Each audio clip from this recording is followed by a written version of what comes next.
You're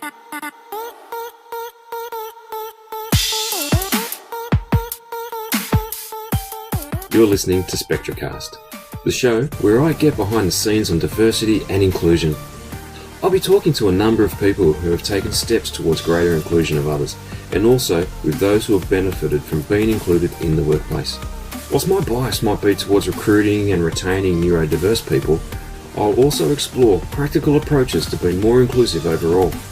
Hi, I'm your host Chris Turner, and I've made it my mission to help employers to embrace and reap the rewards of being more inclusive of neurodiversity. In doing so, I hope to do my little part in ensuring more neurodiverse people get the same opportunities and choices as everyone else when it comes to work and employment. So, if you're curious and want to learn from those who are doing it, and you favour action over inaction, then stick around.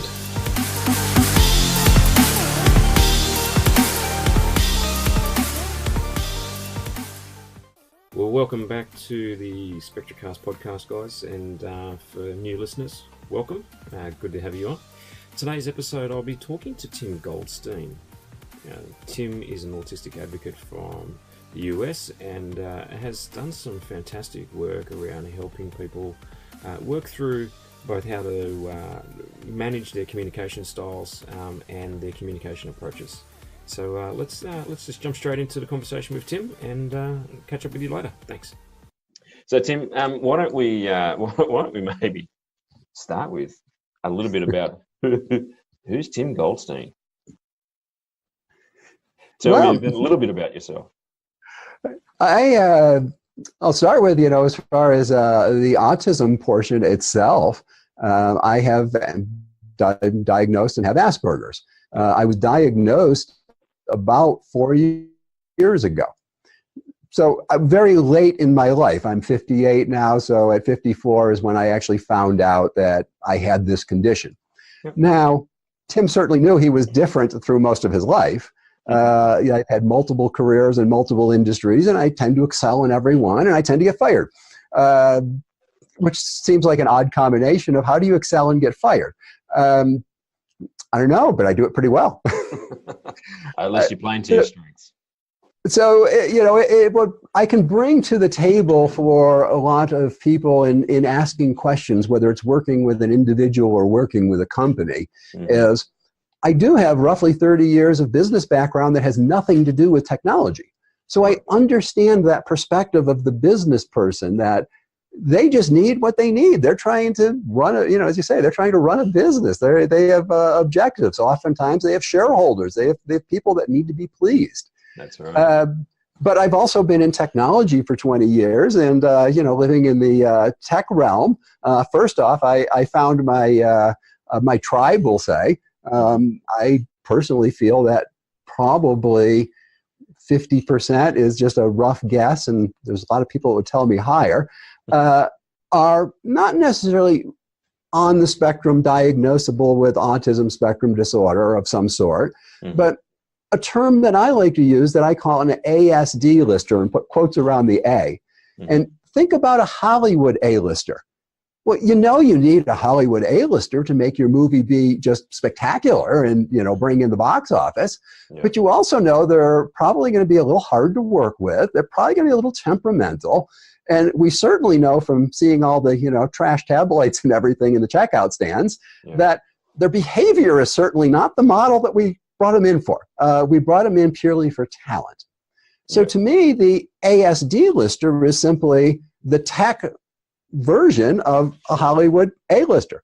You bring them in because of the phenomenal skills they have, and then you work around those things that are kind of annoying but have nothing to do with what their skills are. Yes. So when I got into the tech world, I definitely felt much more comfortable with people understanding me and not being offended by me and the way I process and do things. Yep.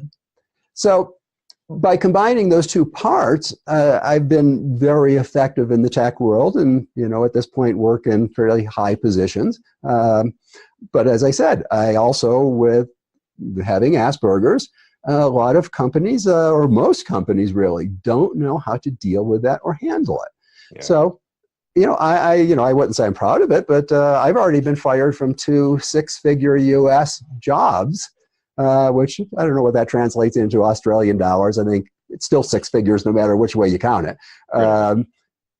Which, that's not a wonderful thing, but fortunately, I wrote the book on how to interview, so I interview really good. So I am able to get that replacement job. Yeah. But the worst part is the company is the one who's really suffering, because while I'm able to bring that business sense, that business value to them, what they object to is I'm actually going to call it out and say, the problem is this. And if that happens to be somebody's baby or a particular person, that, I'm told is not socially the correct way to do it. But I struggle with, okay, it might not be the correct way to do it, but you've been messing this thing up for 3 years and still haven't fixed it. Last company I was at, they had an evaluation done on the department. And it was done by a very qualified, consulting group. Yeah. And they did a complete evaluation all the way through, from technology to personnel to training to management, and recommended all the things that needed to be done to bring that group up to what would be considered normal standards for, and it's a business intelligence group, so analytics, reporting, data. Yep. Well, when I started, I was given the charge to help fix the group, and I read the report, and you know what? 3 years later, it was exactly the same problems as it was 3 years ago. But I ended up getting fired because I pointed to where the problem was, and that person decided it was better if I was gone than them. Yeah. So that's kind of, a little bit, I guess it gives you a little feel for Tim. Like many people who are on the spectrum, I'm not really, really good on the social nuances, whether it's in a company or in a normal social setting. And also, I tend towards being somewhat of a risk taker, which, doesn't get talked about a lot, but is a very, very common attribute amongst, the fairly high functioning people on the spectrum. We do crazy things. We, whatever, we bicycle, we go rock climb, we jump off mountains, we do, whatever. But are all pretty normal things as well. I mean, lots of people do that sort of stuff too, don't they? Well, it's a matter of degree, I think. I think that's one of the issues in trying to explain the thought process and what goes on in the head of somebody on the spectrum is, if you just say that we do those things, then everybody says, like you say, oh, well, that's normal. I know lots of people that do that. Mm-hmm. It's the fact that we do it to what most people would call an obsessive level. My idea of going out for a fun little hike is to go solo climbing a 14,000 foot peak, which I guess that's about 4,000 meters, in the Colorado Rockies, which is close by because I live next to those peaks, in the winter by myself, because I like to go with people that understand me, so I usually go alone. But most people would consider that to be extreme, very extreme. They don't necessarily consider it extreme to go mountaineering, but they would consider it extreme to go mountaineering by yourself like that. Yeah. But I think that's the difference, is not necessarily the thing, but taking the thing to a level of, taking on more risk than most people will. You're right. I think you see it as well, and I think there's been I saw a video on LinkedIn recently about a child, or a young man, I should say, I guess, and his, I think it was historical knowledge. And I think it's the same thing. It's having that interest and then really delving into that interest, like with a lot of passion, and either, as you say, like exercising the opportunities to, pursue it beyond what most people might normally consider, or delving into knowledge and gaining knowledge beyond what most people, it's not about, I want to be good at Trivial Pursuit. it's kind of going beyond that. Yes, I would very much agree with that. And I think that it's both a problem in life, it's a problem in relationships when you have a mixed, neurotypical, neurodiverse type, normal person and somebody on the spectrum type marriage. And it's a problem in the workplace. when I attack a problem in the workplace, I attack it like I'm going to kill it. That's my goal. I'm going to go learn whatever I have to, stay up as late as I have to, do whatever I need to get this problem handled. And that's very intimidating to most people. In the marriage situation, you could say overshadows everything at times because you're so interested in the subject that's all you think and talk and speak about. I'll be honest, I get chided fairly regularly for talking about nothing but autism all the time. But hey, it happens to be my current passion right now. So guess what? I think about most of the time. If it's not actually working on an IT project, it's doing something in the autism world. So I do talk about it a lot. Works really well everywhere else except with my wife, who gets to hear the same thing too many times. Yeah. Oh dear. So you've talked about having had quite a lot of experience in the workforce. What have been some of the things that you've noted? And I guess maybe it's whether it's easy for you or not otherwise to do that retrospectively, but thinking back in those years where you just knew you were you and you didn't have that extra lens on the Asperger's diagnosis. But thinking about those prior years, what were some of the things that you felt were effective in terms of sort of work environments and the managerial approach, that sort of thing? The best manager that I think I ever had was in the tech world. It was a tech job, and he was the development manager. It was a team of about 15 people that I was on.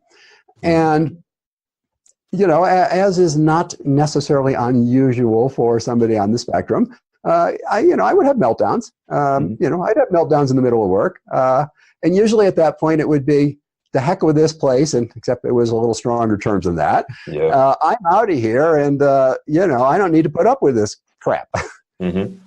Well, Greg was his name, and Greg was at the time probably 15, 20 years older than I was, and very seasoned, very, very seasoned engineer. He wrote some of the original compilers for some of the first microprocessors ever out. Yeah. And Greg never let me get past his office before he'd have me sitting down and just kind of keep talking with me till I calmed down and, we got down to what the problem was and worked through it. Yeah. So I'd say the thing is Greg recognized, and it was mostly because of his background. He'd been around high-level tech people his entire life. And he recognized that, we tend to be a little temperamental at times. We tend to be so wrapped up and involved in what we do that if somebody gets to be a block for us and we can't clear it, we get upset. We get angry over that. Yeah. Again, it's the A-lister thing. That's just like being a Hollywood A-lister. Well, it's the tech A-lister. And he recognized that those traits that, Tim would get upset and frustrated and, say nasty things at times, did not affect the ability to deliver the product that was being delivered. As a matter of fact, I was the one that designed all the core designs of the product that was being delivered.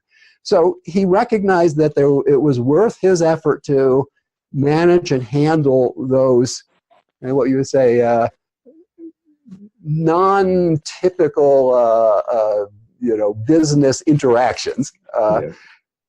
Was worth dealing with that in order to get the skill level that I was able to bring to the project.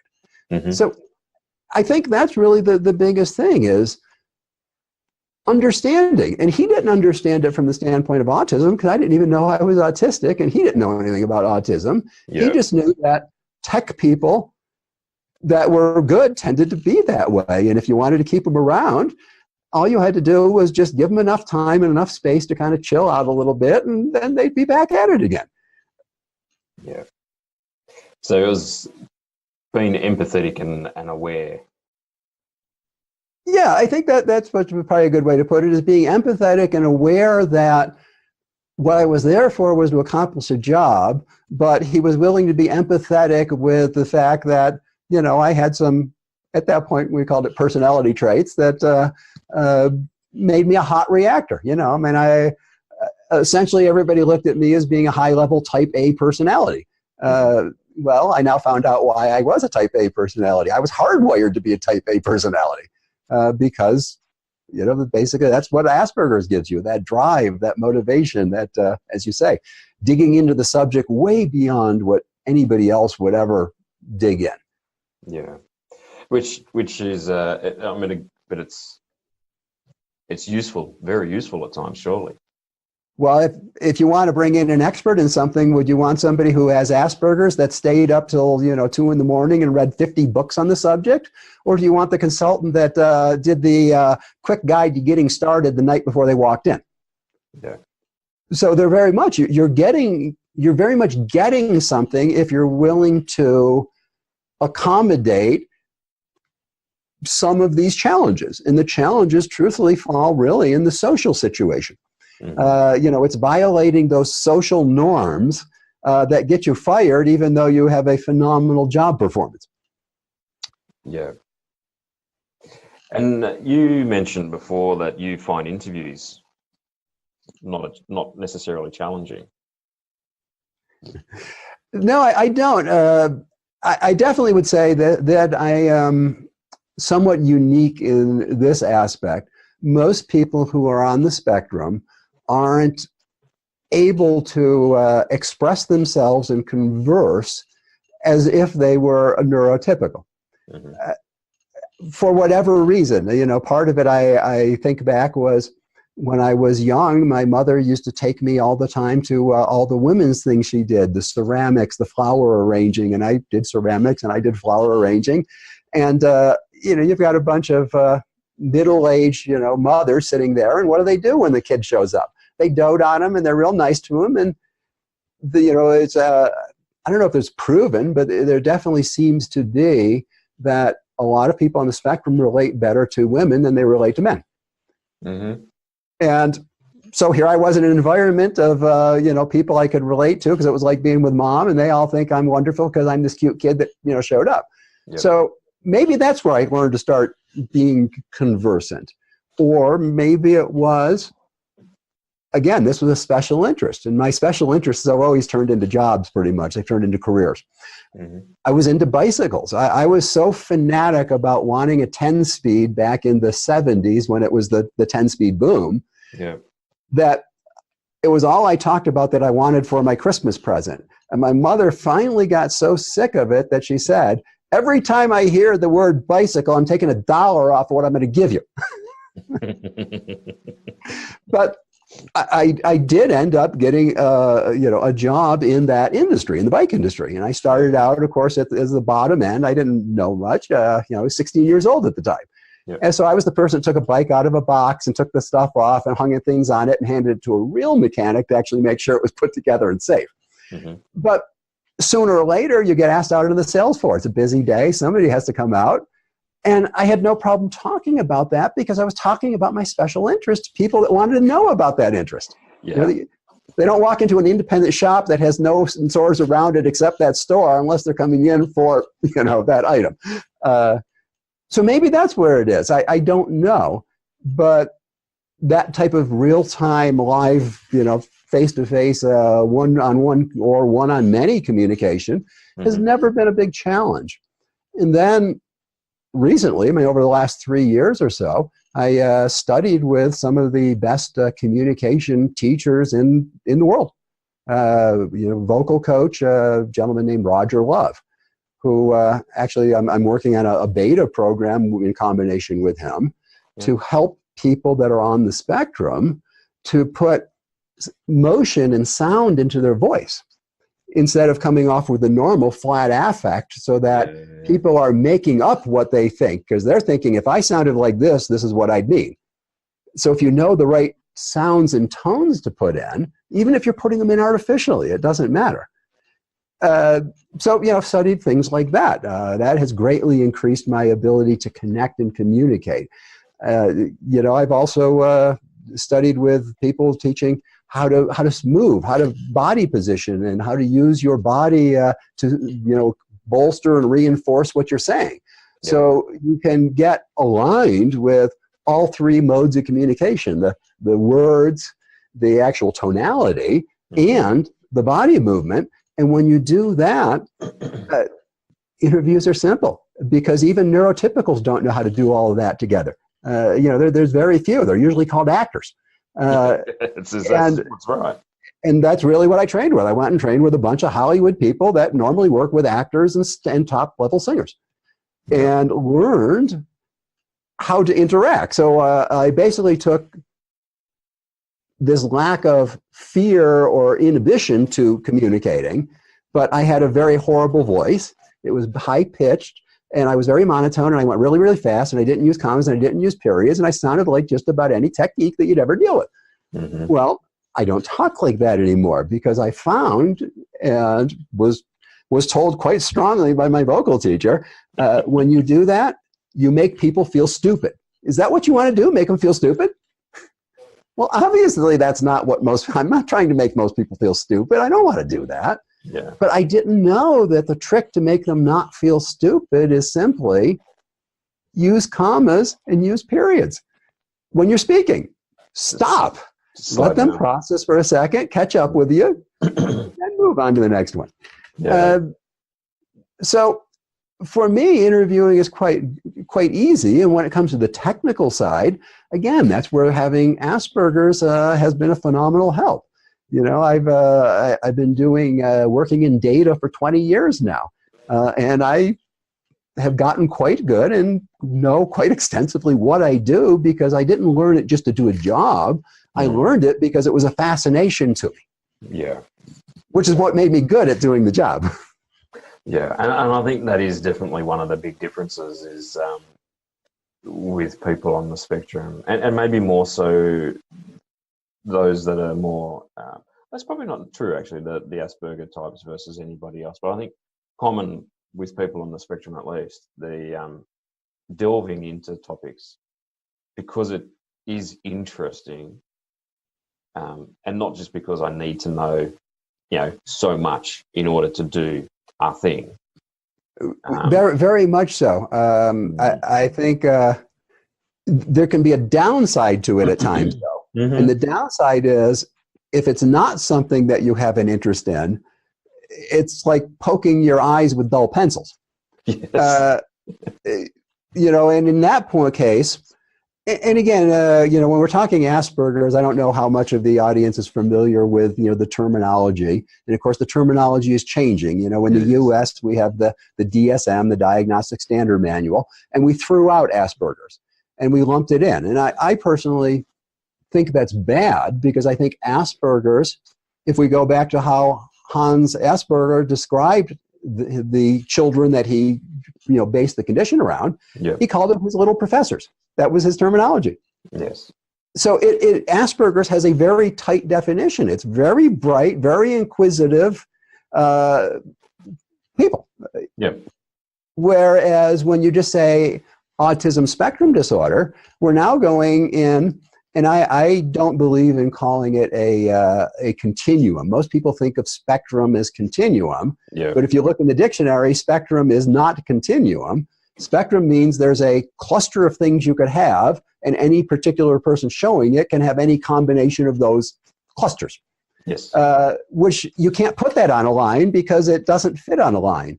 It only fits, and I don't have a picture up here, but the way I describe it is, think of this cloud that's full of glitter and confetti, and every piece of that glitter and confetti represents a way in a human that thinks and processes a particular way. Yep. And if we run, we have all this fancy AI and everything now, we run an algorithm on it and we group those things. And we're going to get this huge group that we call neurotypical, which just means normal people.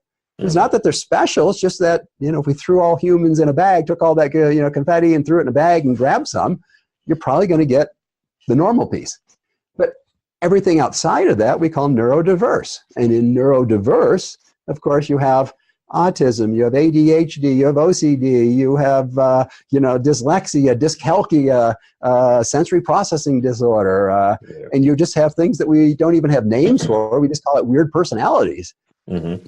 So I really hate the ASD thing because it starts getting people thinking about, high functioning, that means that they're going to be good at doing everything. Yeah, it's not a linear scale, and I think that the high versus low functioning labels are very, very misleading. And I think because the high functioning, I think, can really distract from the challenges that people who are high functioning, who might otherwise fall there, have. Like, it's just because you're highly capable and adaptable and the like doesn't mean that there's challenges. And some of those challenges can be significant. And equally, I think when you talk about the low functioning people, and maybe we're talking about someone who has an intellectual disability and is non-verbal at the same time, and it can kind of really discount the actual abilities and talents that they have if they're supported and they can demonstrate those. But you sort of focus on the positives on one end and discount the negatives or the challenges, and you focus on the dysfunction at the other end and ignore the positives.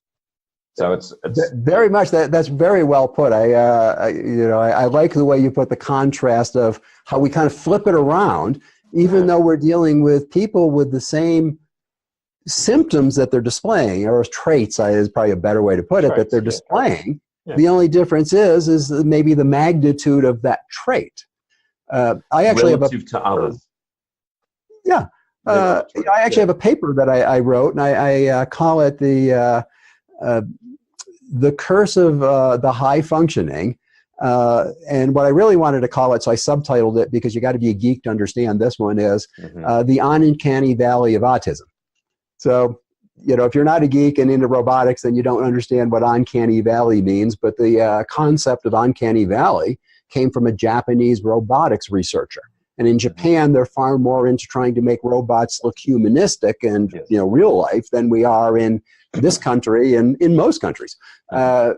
So what this researcher found was, if you take something as innocuous as a Roomba, one of the little automatic vacuum cleaners, which it's a robot, but who cares? I mean, it's this round thing, goes around your floor, cleans stuff up. Big deal. You don't have any attachment to it. It doesn't offend you at all.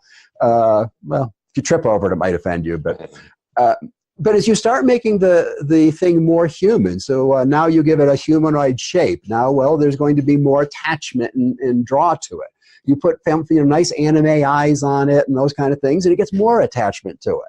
And it keeps growing as it gets closer and closer and closer to being human, till it gets to the point that it's almost human, but it's obvious there's something wrong.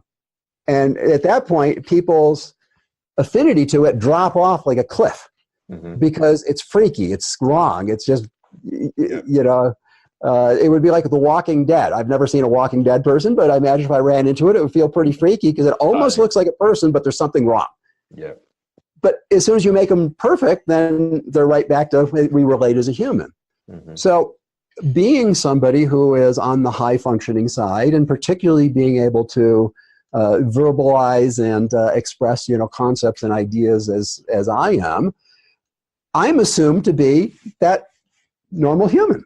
Yeah. So when any autistic trait pops out, and as you said, just because I'm high functioning doesn't mean that I don't suffer with, all the normals. I have the most common comorbidities. I have on medication for anxiety. I'm on medication for depression, which are standard comorbidities with, autism. I have black and white thinking. I can be rigid at times.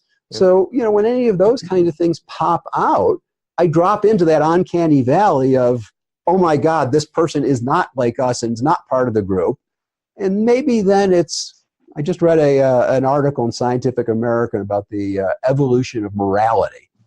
And what it was really saying was, at some point as humans, we evolved this innate thing where we put the we in front of me. When we got to the point that we became cooperative, we had to put the we first. Well, we tend in the autism spectrum not to put the we first, and when one of those things pops out, I think it's almost a innate thing in the human to say, this is not part of our group, and if it's not part of our group, it's so the safest thing to do is get it away. Which is kind of, and that feels like a natural, normal, primitive type response. Yes, that's what it's almost hard-coded in. Yeah, well, it's it, isn't it? And you see it with animals all the time. If it doesn't smell like part of the family group, it's an intruder, and it gets a different reaction. And Right. I think that's exactly what you're saying, is that even as evolved as we are, there's a base instinct somewhere that has that anxiety or an adverse reaction to something that doesn't fit. Right. And it's not that they actually process it that way. They generally, the way it's explained is you just don't fit in. You know, been nice working with you, but you don't fit in. What's that mean? Well, I actually read an article over the last couple of days, and it talked about how social norms are defined by the society in which you live. So a lot of the things, I think a lot of the challenges that autistic people have in Western culture is as a direct result of the social norms that have evolved across fairly consistently across a lot of Western culture. Whereas if you go to other cultures, a lot of those social norms are different. And things like making eye contact in some cultures. Right, that's disrespectful in some cultures. Exactly right. Yeah. So the fact that a child may not make eye contact with you would be perfect. And that's ideal, because that is what is expected. Right. Whereas, for you and I, where we live, that's not the case at all. Like, we expect people to make eye contact. We think they're engaged with us, they're listening to us. Whereas we know for a lot of autistic people, to make eye contact and to hold a conversation is engaging two senses at the same time, which can become extremely challenging. And I'm either doing one or the other. You know, I wouldn't even say it's necessarily that it's challenging doing two. Maybe that's the problem for some people. And I normally do not have any problem with eye contact. I've never had a problem with eye contact. But for about a day and a half or 2 days, I suddenly had this, when I would look at somebody in the eyes, it was painful. I mean, physically painful to look at somebody in the eyes for a day and a half or two. Yeah. So, of course, being a good Aspie, I got on Google and started, researching this one. And there was nothing documented in that direction, but there's a lot of documentation in the other direction of people who have the challenge of not being able to make eye contact, of having that go away. And what it was normally associated with was being sick, and usually virus type sickness, viral sickness, or particular medications. And they would lose that inability while they were either, fighting the virus or having the medication, which you think about it, both of those can affect brain function. So suddenly, what if it's pain that they're feeling? Because that's what I felt. And I'm just convinced if it can work, if you hit these certain drugs or certain viruses, you can lose that ability. Well, why can't you, if you don't have that problem, why can't you suddenly have that problem if you run into the right combinations of meds or viruses or whatever? And like I say, it wasn't that I can't do both at the same time. I'm very capable of doing both at the same time. Yeah. But I wasn't capable of handling the physical pain that it took to look at somebody.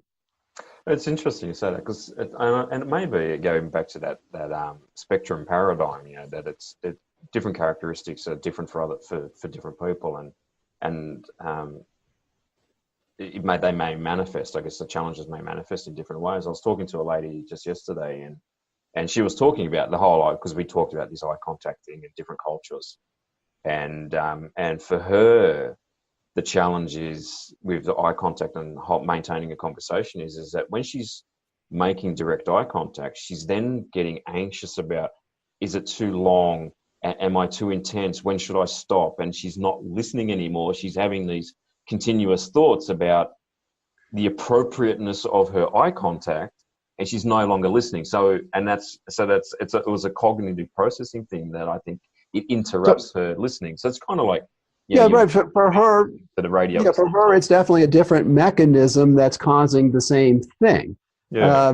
But I just bring in the pain part because A, that's what I experienced, and B, I've never heard anybody ever talk about that. All I've ever heard them talk about is being, no, they can't handle the processing multiple things, which, is, I think, is one of those, unfortunate fallacies about autism that have been repeated over and over and over again. Much like the one that we like to do repetitious things. I hate doing repetitious crap, but if it's something that I'm into, I don't care. Maybe it has a repetitious nature to it, but I'm not doing it because I like repetition. Take gaming. And I'm personally not a gamer, but when you look at gaming, what is gaming? It's very repetitious. Yeah. But is the person doing it because the repetition, or are they doing it because of the involvement in the game, and it simply involves doing something repetitious to enjoy that game? That's an interesting perspective. I think I suspect you're probably onto something as well. But and it's how much is it that the activity is either enjoyable, relaxing, calming, or all the above, or all of the above. And it's yes. So if I enjoy doing something, I'm probably going to do it more often than something that I don't enjoy doing. Very much. And maybe we're just talking about those doing things to relative extremes. So it's not an absolute extreme, but it's relative to others.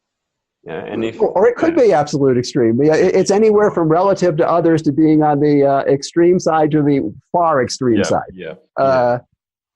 So, that's why I say there's just all of these, what I think are misconceptions that have gotten out there, instead of this understanding that we're a population of people that are just as different as every other kind of population of people is. Mm-hmm. We do have some commonalities, though. We have some traits that, are common, but we're still all individuals. Yeah, absolutely. Absolutely. I know people aren't going to be able to see this, but you've got a board behind you? Yes, chart here. So I can explain it in terms that listeners can even understand. Yeah, let's try and do that, because I'm curious too. Well, we'll start with most people who are on the spectrum, as we discussed, tend to get very deeply involved into whatever it is they're doing, to the point of most people would call it obsession, and we just call it, boy, this is fun, and I'm going to learn everything I can about it. Yeah. But the problem is when we go to communicate with other people, we tend to want to communicate all of this stuff that we know. Mm-hmm. And most people at a party really don't want to know about, the 12,000 different things about Star Wars, franchise. So what this concept is here is that information, to me, should be split into 3 different depths of information. Mm-hmm. So in order to converse with somebody, you have to understand at what depth of information should you converse.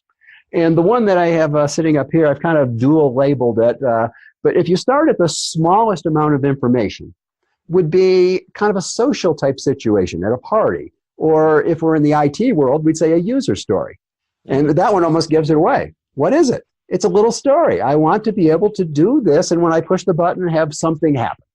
Mm-hmm. That's it. There's no technology involved. It's a story. Or in the social part, if you're at the party and somebody says, what do you do what do you do? I mean, that's the first thing usually people ask you is, about your career, where you're living. I mean, you start somewhere. And they really don't want to know that you program in, a 4th level language on this type of database and this. If you just say to them, I'm a computer programmer and I happen to specialize in data, they can relate to it, and they got the level of information they needed. Yeah. Now, as you expand that out, we go to a bigger level of information, circle around it, which is, I call it either the decision or the requirements level, depending if we're talking in IT or in the social world. Yep. So in the social world, maybe we were talking in the social world, we were talking about a little story of, where do you like to vacation? Oh, I like to go to so-and-so. And, geez, I like to go there too. Well, if we ever, I'm going, would you be interested in maybe going with me? Well, now if we start the discussion about, let's go together, we're going to get into much more detail than we would if we were just talking about, oh, this is my favorite place to go.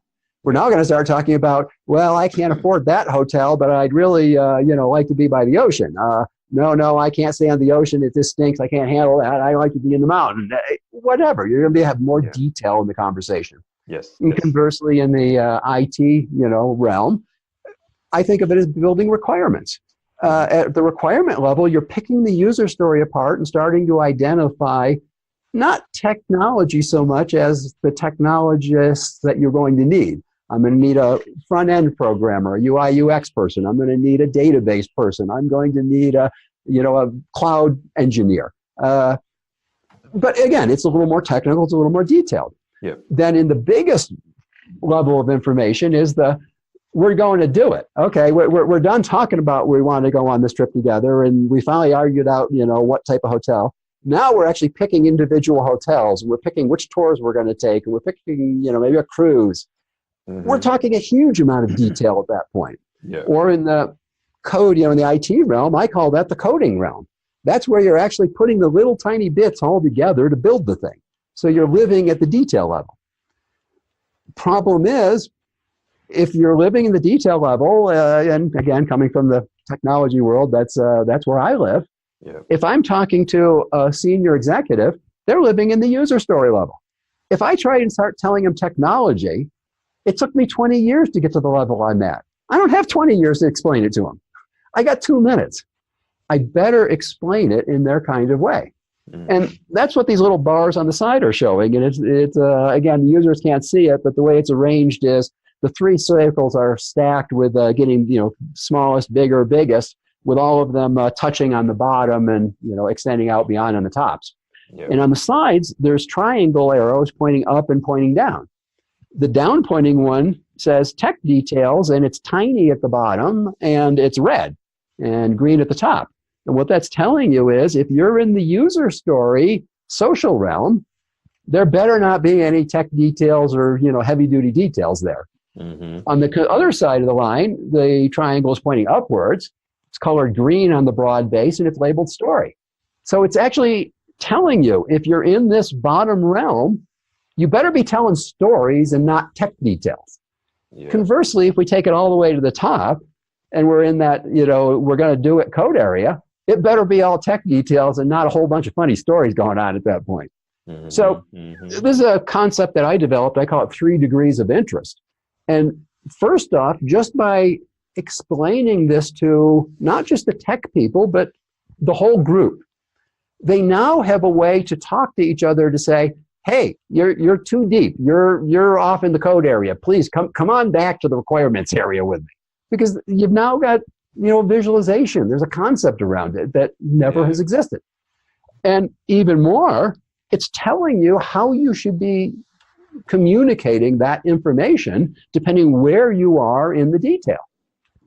So that's what that one is all about. I like it. I think it's really good. I was talking with someone very recently, and the challenge that she was having was how much detail to relay to her manager on work that she was doing. And, and again, I think this framework that you've got there, it's applicable to everyone as well. It's understanding, especially for people who are buried in the detail. Right. You don't have to be, neurodiverse and ASD lister to be buried in the details. I've worked with a lot of phenomenal programmers that were as normal, as neurotypical as could be. But nonetheless, they lived in the details like I did. We were programmers. We code all day. That's it. So you don't know, and you don't have a way to express it. Now, this works great when both parties understand it, or one party is willing to sit down and explain it to the other, and now you have a framework that you can point to and say, no, you're here, come back here with me. Mm-hmm.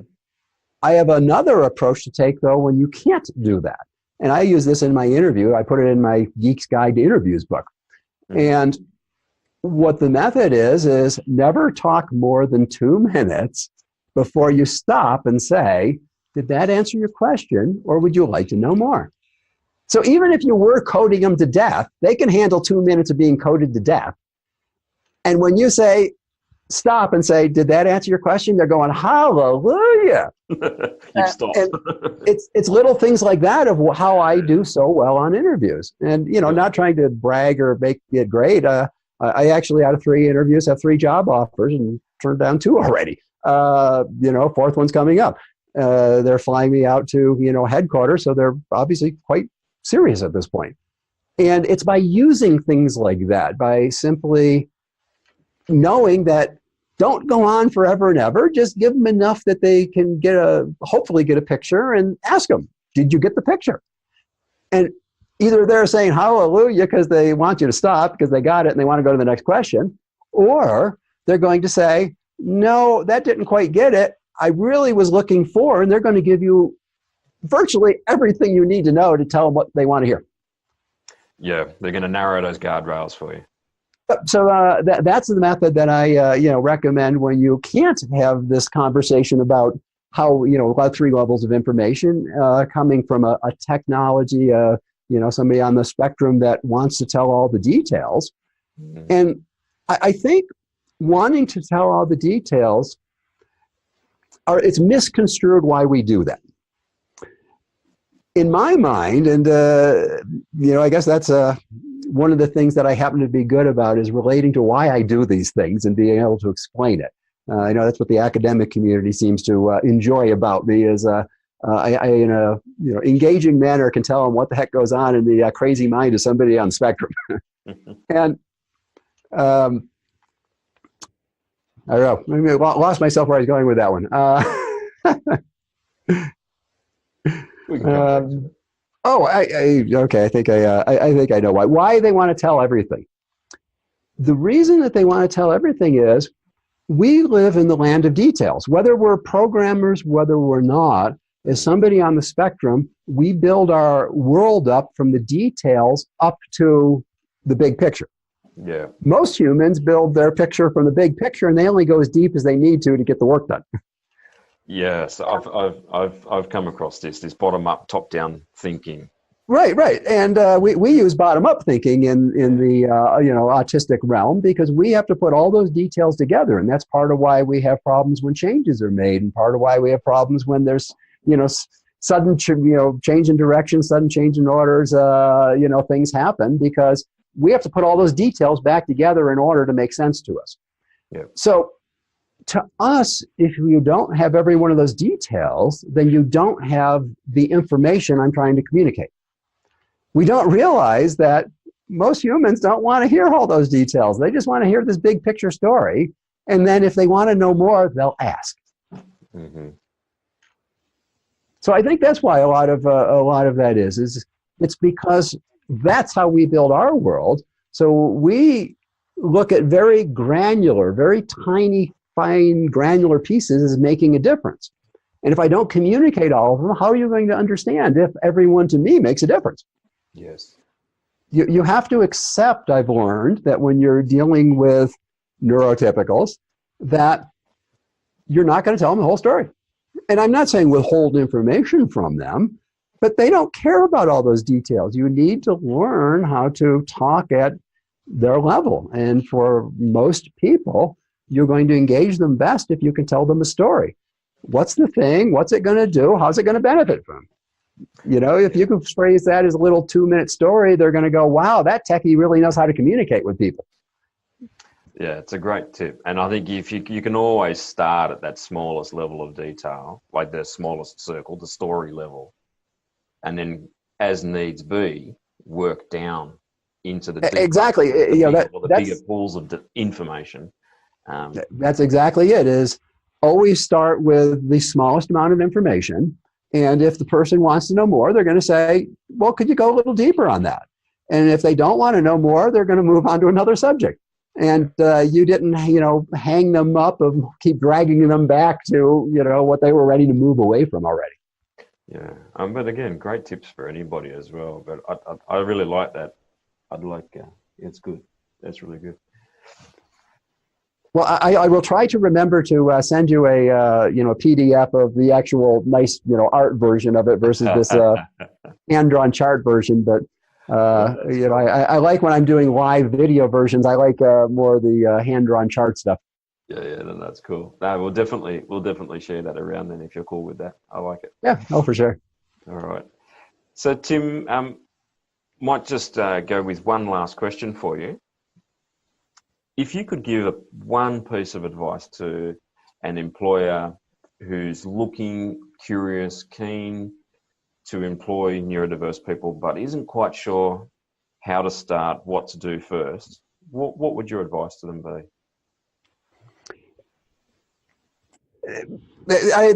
What comes to mind is there's really two different answers there. One answer is... You can give me two. Okay, well, and they're really kind of for different stages, so it depends what stage the person's at. Yeah. Maybe they're really keen. They saw the CBS Morning thing that ran on the 2nd of September in the U.S., where it featured Microsoft and SAP and their Autism at Work program. So maybe they just saw that and they heard about the benefits and they're motivated, but that's all they know. Well, if it's in that realm, they need education. They need to understand what are they taking on, what are all the details, so that they can understand what is going to be required to effectively accomplish it. So that's one, group. Now, once you finally get them to that point, or maybe you're starting with somebody that's already been to a few conferences, they've read some books, they're deeper into it already. They're now convinced this is the right thing to do because it's going to bring them the skills and talents they want. And here we suffer in IT all over the world. We just try and steal them from each other's country of IT people because there's not enough of them. So good. We have a population that tends to be very good at this if you can, manage to put up with some of our traits and quirks. So if you're coming at it from that standpoint and you're now ready to start going, what's the best way to get your company heading down that path? What seems to have proven to be the best way is bring in a speaker that, and there's not a lot of them that can do it, but bring in a speaker that has to be on the spectrum first off, and they have to be able to be very relatable to both sides. Because the company already has autistic people in there. It's not a question of will you hire the neurodiverse. You already have hired them and you just don't know it. Yep, there's a lot of that. Right, so you have to be able to relate to that person and to the neurotypical person at the same time. And essentially just give them a hour-long speech. I did this for Atlassian Corp, which Sydney-based company. They have a headquarters also here in U.S. in San Francisco, but they are an Australian company, really. And they had me come and do an hour-long talk about neurodiversity because they were trying to open the conversation up. And the best way to do it is have somebody that everybody can relate to and go, he was a little strange in some of the things he talked about, but seemed like an okay kind of guy. I can deal with that. And the neurodiverse people go, well, he's like me. I mean, I see myself there. Yeah. And that, I think, is the biggest trick, is finding that person that can relate to both sides. And they're rare. I mean, there's only a small number of autistic speakers that, are fairly well known. And most of them tend to not relate to one side or the other super well, which is they relate really well to the people on the spectrum in general. And they tend to not relate. And when I say relate, I mean a human emotional connection relate. So in other words, those things that us people on the spectrum don't do. I mean, we don't do emotions. We don't process them. And I relate to you because of what you say and, your intellect, your logic. That's what, makes a relationship for me. Yeah. But that's not most humans. Most humans expect this more emotional experience. And what I've seen is even the biggest names can't put that emotional experience and communication into their speaking. And where I was, again, went and was trained by Hollywood. Who knows better how to get a message across? So I've learned how to be able to relate to both sides. And the way my vocal coach put it was, every word you say should be transmitting an emotion to the person listening. Now, of course, on the autistic side, we kind of go, yeah, so what? What are the words? But for everybody else, if you don't do that, they're never going to feel that I can connect with these people. Even though they're different, I can connect with them. Yeah, it loses meaning. So that would be the advice, is just depending, it's either learn more so that you understand kind of a little what you're getting into, and when you're ready to start, you got to get somebody who can connect to both sides, and you just do a full company wide. It goes out to the whole company. You're not segregating, you're not doing it to one group. It's just a whole, hey, diversity is a big subject these days. Mm-hmm. So, most people have no problem at all listening to somebody talk about diversity. This just happens to be a particular type of diversity. It's one that most people are unfamiliar with. This is true. So if people did want to reach out or get in touch with you in any way, what's the best way for them to do that?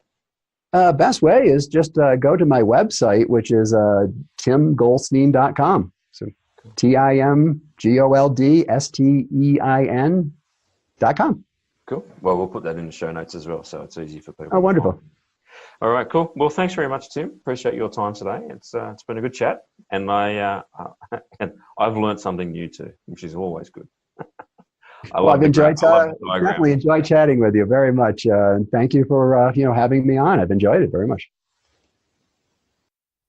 Well, I hope you guys enjoyed that discussion with Tim as much as I did at the time. And to be honest with you, once we finished up there, we went talking for about another 45 minutes. Just had a fantastic chat. Tim's a fantastic guy. Now, I'm going to share some of those links that Tim mentioned, and hopefully we'll have some of the materials that we discussed available for you all too. Now, I want to ask you all to do two things for me if you can. Jump onto iTunes or Castbox and leave a rating or a review, because it's going to really help other people find the show. And also, I've got an internship program coming up very shortly in Melbourne, Victoria. And if you're interested in participating either as an employer, or if you know someone on the spectrum or who's otherwise neurodiverse, uni students at this stage who'd be interested, please get in touch with me, let me know. It'd be fantastic to have you on board. Anyway, thanks very much, guys, and chat to you all soon. Cheers.